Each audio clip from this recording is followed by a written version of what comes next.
Hey greedy 3Ders, welcome to today's episode. I am so excited to be showing you this. This is the Alien Queen from Wicked. I've been working on this model for weeks and Aliens is my all-time favourite genre and I'm so pleased with how this has come out. I did a custom base with it. I've put old Bishop on there. I'll show you the process I've used to make this.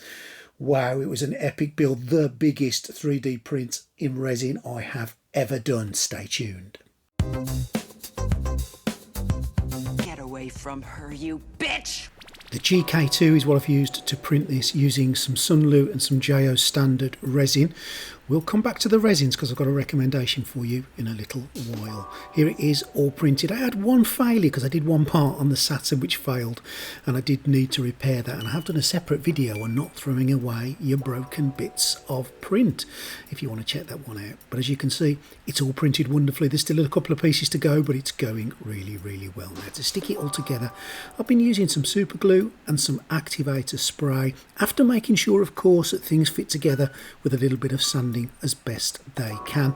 And there we go, that's the tail piece on. This thing is huge. You will need around about 6 kilograms of resin to get it all put together, and once I've put it all together, what I'm doing is I'm using one of these little precision bottles here to just join some of the gaps in the parts. Unless you're lucky enough to have a whopping great printer, you're going to find there's lots of gaps to fill, and it won't take you long because again Wicked have done a great job of this, and if you make sure you sand it down before you glue it together, you'll have less filling to do, but you'll still need some.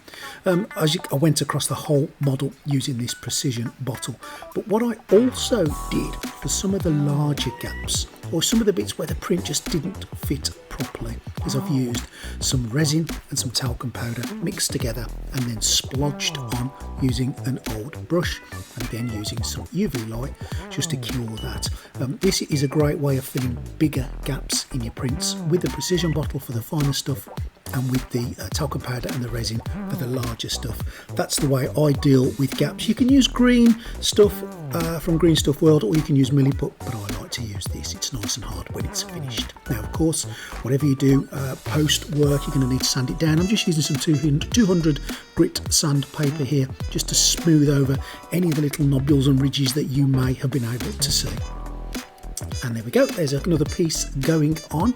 That's the tail. It fits wonderfully, super glue in place, a little bit of activator, boom, and then filling it with the precision bottle, which I haven't showed you here. Now this section here, or these two sections, the right leg and the tail one, what I do recommend you do is use a stronger resin. I didn't, I used basic resin, and the whole weight of the model goes through this joint, and to be fair, it was not strong enough to take the weight of it. I had to do some reinforcing with some drilling and some wooden dowels, but if you're going to make this, my recommendation is use a really strong resin for this part so that it doesn't fail. That's my big recommendation to you guys. That's the other part there where the other leg goes on, but the right leg takes the weight. I did have some of this lying around and I didn't use it, and I wish I had. So if you're going to make this 100%, definitely make those parts in something really strong like this Sunlu Toughness. Now what I had to do is drill a hole through the whole thing, and I pinned it together with a metal pin. The top part snapped off again while I was drilling. It's just a risk of drilling through resin, but no problem. Glued it on, sealed it with some talcum powder and resin, and then I used a drill to put another hole in. So this model has got 2 wooden dowels going through each leg to hold it in place. If I'd have used the correct resin, I probably could have got away with this, but you're relying an awful lot on the strength of the joint and the glue, so I am really happy that I've used dowel to protect it and strengthen it further.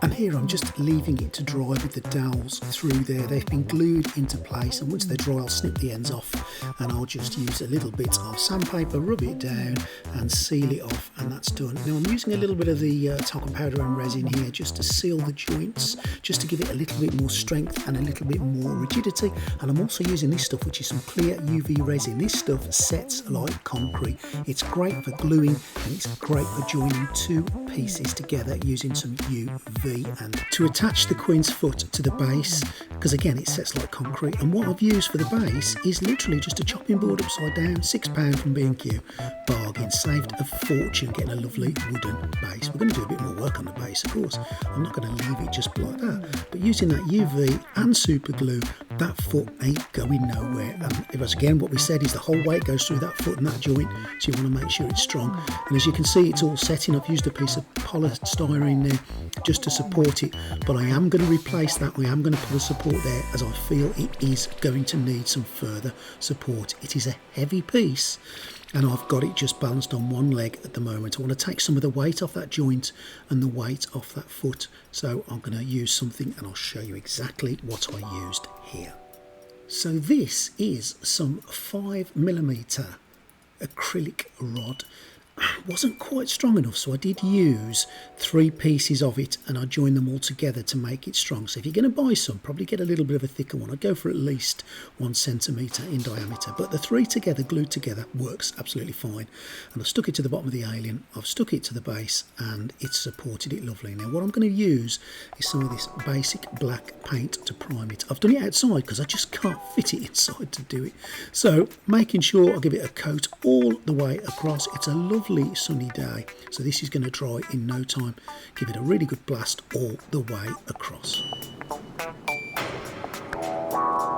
And there it is, it's got its layer of black on. It's looking really menacing, it's looking amazing, isn't it? Really chuffed.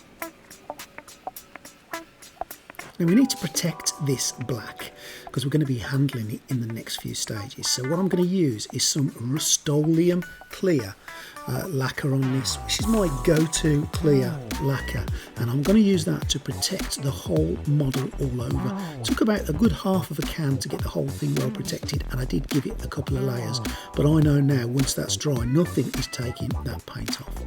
Now for the actual colour, the alien is like a bluey green, so I'm going to use this Exile green to start with. This is a darker green, and I'm going to not give it a coat all across. I'm just going to concentrate in certain areas. I've gone across every part of her with this, but I'm going to use a lighter colour to bring the colour forward. So this is going into the dark crevices. Now I'm not taking away all the black, so I'm going to use the black as the shadow. I'm going to use this green as the outer layer of the shadow, and I'm going to cover it all the way across. Now you will see as I start to go through this, it looks really, really lovely. Now some people have suggested using blue, and you could use blue, but I think this bluey kind of green colour is just what I was looking for, and I'm quite happy with it. I've got an old Palisades Queen, and she's quite similar to this colour.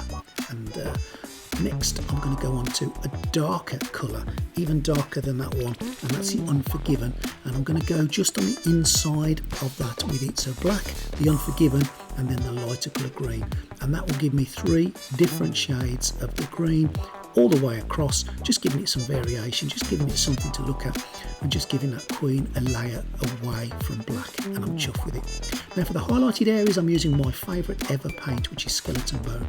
For this I'm going to do things like, I'm going to do the nails, I'm going to do the edges of the tubes that stick out of her back, I'm going to go around the ridges of her head that stick out, the little sharp points, and I'm going to go over the front pincers, lots of areas like that. The tail also is going to get a blast all over, and I'm just going to highlight the whole of the Queen with this. And the good thing with this, I really enjoy doing this, is you can go backwards and forwards through the colours till you get what you want, and that's pretty much where we are. She's had a layer of the Rust-Oleum all over to protect that work, and I'm really, really chuffed how the Queen has come out. How you paint it is entirely up to you, of course. I'm not telling you how to do it, but this is how I've done it, and I'm chuffed with those colours that I've used. Now for the base, to make it look a bit better, I'm using some of this all-purpose filler. This stuff is marvellous. It cost me about £5 from Tesco's, and you can pretty much get this anywhere. And all I'm doing is lathering it across the base that once was a chopping board.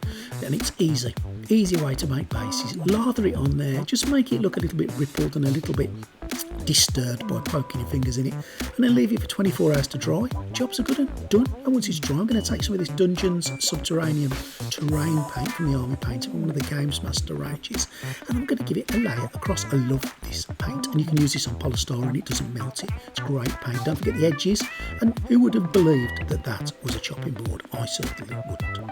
And there we go, that's what it looks like. It has also had a layer of the Rust-Oleum to protect that paintwork too, because the filler's quite weak, so we need to protect it a little.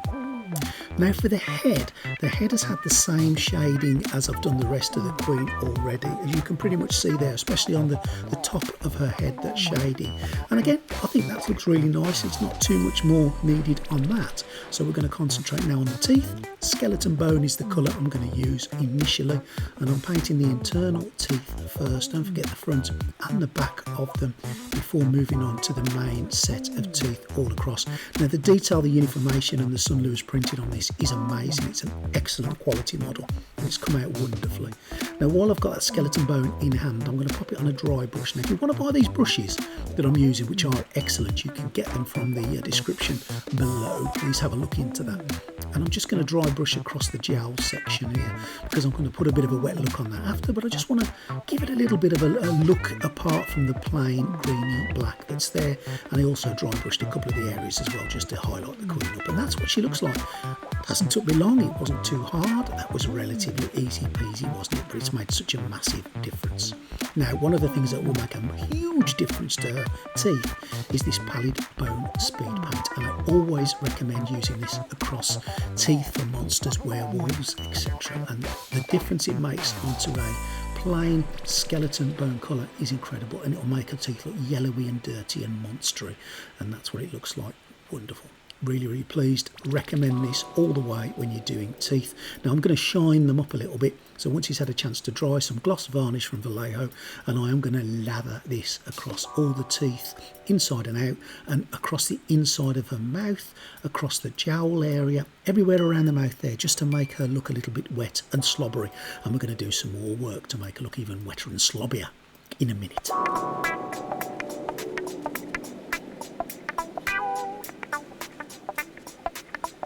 Now this stuff is fabulous. This is the UV resin. I've used this a couple of times. You might have seen me use this when I did Iceman. I've used it on quite a few of my builds, but it's great. It's absolutely brilliant. Use a UV light and use some of this clear resin, and I will put it in the description where you can get it from. A little bit of patience, get your timing right, wait for it, wait for it, wait for it. Just as it starts to drip, get your UV light on and seal it. And if you time it right, you get a perfect drip. And there we go. There's a little drip. I do get a better one in a bit. It's a little bit hit and miss, and sometimes you miss completely, but it's absolutely fabulous. Now watch this next one. I am so pleased with this one. Again, you've got to wait for the right moment. Wait for it. Wait for it. Continue waiting for it. Here we go. Look at that. Absolutely perfect. And that will solidify solid. And a little bit of practice, a little bit of luck, and away you go. The stuff is also good for gluing things on. Now I decided to put Bishop on the base. I wanted to just add something else to the base. So I thought Bishop being really colourful, and obviously it's an integral part of the movie where she rips him apart, I thought that would look great on the base. Now just to finish the base off, I'm going to use some dungeon based paint, and I'm going to dry brush it across. This over the top of the primer will give it a real rocky kind of look. So I'm just going to dry brush it right the way across the whole of it. And I'm going to let it dry by the medium of a hairdryer. And once I'm sure that's nice and dry, I'm going to take a lighter colour, this dungeon highlight paint, and I'm going to dry brush across the top of that. And that for me is the base done and dusted. Simple as that. Easy, quick, cheap base. The Wicked base is amazing. I've got no room for it, and I just can't justify the myriad of kilograms of resin it's going to take. So this base was nice and cheap, and that's what it looks like. And there's Bishop there in the background. I've added some Android blood splatter effects to the base as well, and that's pretty much done and dusted. Get away from her, you bitch!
Wasn't that an epic build? If you're making your own Alien Queen at 100%, I hope some of the things that you've saw today will help you in the process of printing it.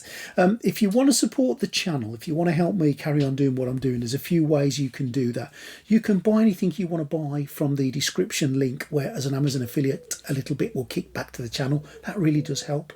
If you want to join the Greedy 3D Patreon, that also helps me immensely and allows me to carry on doing things like this. And I'm so appreciative of every one of you Patreons out there. Just please like the video, comment on the video, share the video. Just let me know what you think about the whole thing. Really would be appreciated. I hope you've enjoyed this one today. It's the biggest project I've done so far in resin, and I absolutely love this model. Thank you, Wicked. Thank you for watching, and I'll see you next time on Greedy 3D.